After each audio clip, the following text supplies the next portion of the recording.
Hello mga Mars, welcome back to my channel.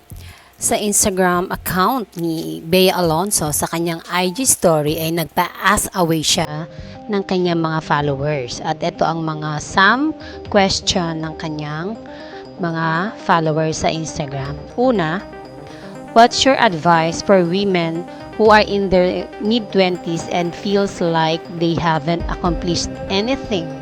At ito ang sagot ni Bea Alonso. Take it one day at a time, do the work and celebrate little victories. It's not a competition. Be kind to yourself. Ito yung magandang question ng isang follower niya. You're not getting any younger po. When will you get married and have kids like Marian and Jeneline, etc.? At ito ang kanyang sagot ni Bea Alonso. May taxi? Ha ha ha. Hindi ako nagmamadali. I'd like to take my time. It's not a race. After all, I believe we all have our own timeline. Of course, may mga question tungkol kay Dom. Ito ang tanong, what do you like about Dom the most? At ito ang sagot ni Bea. The way he loves me. The way he takes care of me. Sarap pala ng inaalagaan. Ay, kilig. Pati sa food, may nagtanong. Ang tanong, are you a rice eater? Ito ang sagot na ang picture ay si Dominic Roque na kumakain sila ng seafood. Ang sagot niya, yes, super.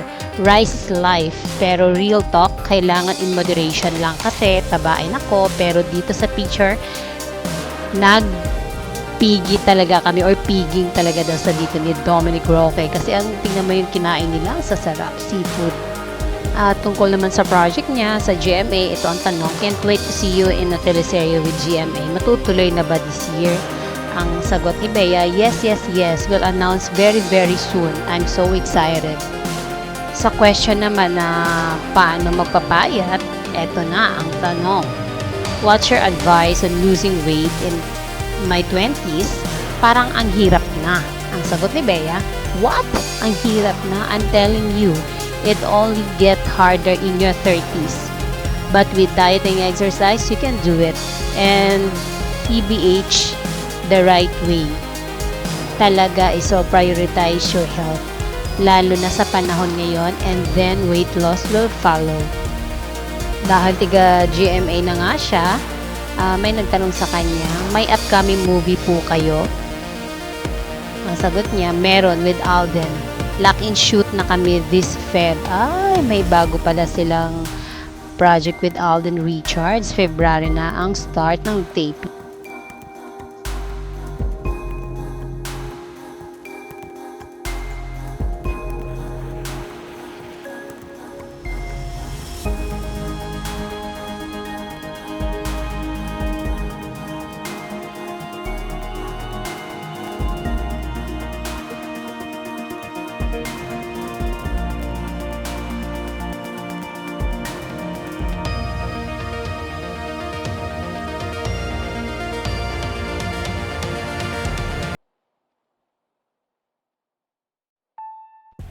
At yan po ang mga some questions ng kanya mga followers na sinagot naman ni Bea Alonso. And I'm sure may marami pang kasunod yan pero sa ngayon wala pa po siyang ipinopost. Yan lang yun muna yung nakita ko at isinare ko sa inyo.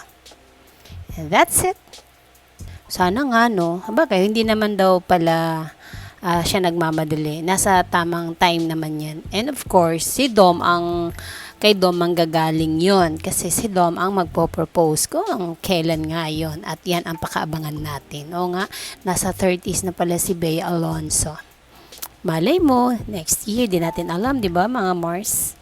And that's it. Sana nag-enjoy kayo sa na-share ko ngayon sa inyo tungkol kay Bea Alonso and Dominic Roque. Comment down below kung ano pang reactions nyo sa video na ito. Like, share, and subscribe and hit the bell button para ma-notify kayo if ever may bago akong upload. Thank you for watching. Bye!